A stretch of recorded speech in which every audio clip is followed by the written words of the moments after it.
Bienvenue à cette exploration, cette analyse des nouveautés Canva. L'outil bouge tout le temps et aujourd'hui on va regarder 5 fonctions assez récentes. Elles viennent d'une analyse vidéo qu'on a trouvée.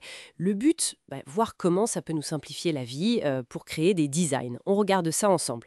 Alors, on commence avec quoi? Ah oui, la pagination automatique. Ça peut paraître simple, mais bon. Oui, c'est le genre de truc qui manquait, clairement. Surtout pour les documents un peu longs, genre les livres ou les gros rapports. Exactement. Numéroter les pages, c'était vite galère. Là, on va dans texte, numération, on choisit son style. Et hop, ça s'applique partout. C'est un vrai gain de temps, ça c'est sûr. Et puis, ça montre peut-être aussi que Canva veut s'attaquer à des documents plus, plus sérieux. Intéressant. Après ça, il y a l'IA, l'intelligence artificielle, l'écriture magique qui s'améliore. C'est ça. L'outil existait, mais là, il est vraiment intégré dans le design. On peut générer du texte. Un peu comme avec ChatGPT, mais sans sortir de Canva. Bah oui. La source vidéo disait que ça rendait le truc beaucoup plus fluide. Fini de copier-coller entre 10 fenêtres. C'est vraiment l'intégration qui est clé ici. Mais est-ce que la qualité est vraiment au rendez-vous? Comparé à des outils spécialisés, je veux dire. Mais c'est la question. La vidéo ne compare pas vraiment en détail.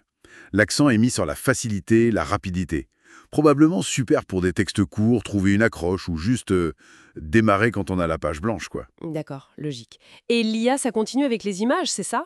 Le fameux Dreamlab? Oui. Hmm. Alors là, ça devient assez bluffant. On donne une instruction, un prompt, comme on dit. Genre un chat pirate sur une île déserte? Voilà, ce genre de choses. Style manga, style aquarelle. On choisit le format et l'IA, elle génère l'image. Assez vite d'ailleurs. Et la source parlait aussi de médias magiques, non? C'est différent. Oui, c'est une bonne remarque. Dreamlab, ce serait plus pour des images complexes, un peu artistiques. Vraiment créer une scène. Média Magique, lui, serait meilleur pour générer des petits éléments. Des icônes, des illustrations simples, des stickers. L'exemple, c'était un café style sticker.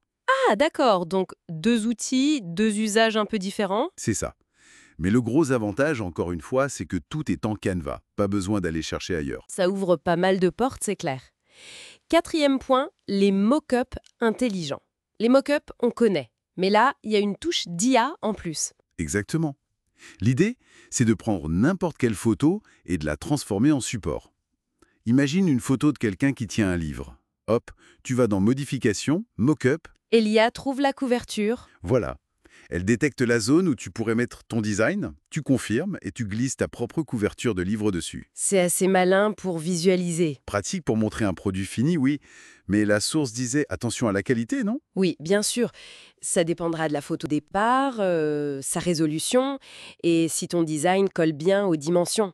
C'est pas magique à 100%, mais ça simplifie quand même pas mal. Ok, Et le dernier point, c'était quoi déjà? Ah oui, l'échange d'éléments. oui, une petite amélioration, mais très utile au quotidien, je pense. On a deux objets, mettons, du texte et une forme. On les sélectionne tous les deux, Et hop. et là, une petite flèche apparaît. On clique, et paf, ils échangent leur place, tout en gardant l'alignement si c'était bien rangé. Ah, oui, ça c'est bien.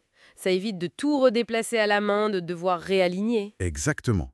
C'est typiquement le genre de micro-truc qui, mis bout à bout, te fait gagner un temps fou et rend l'outil plus agréable. Bon, alors, si on résume un peu tout ça, on a la pagination pour les longs documents, l'IA qui aide pour le texte et crée des images directement dans l'outil, des mock-ups plus faciles à faire, et cette petite fonction pour échanger les éléments.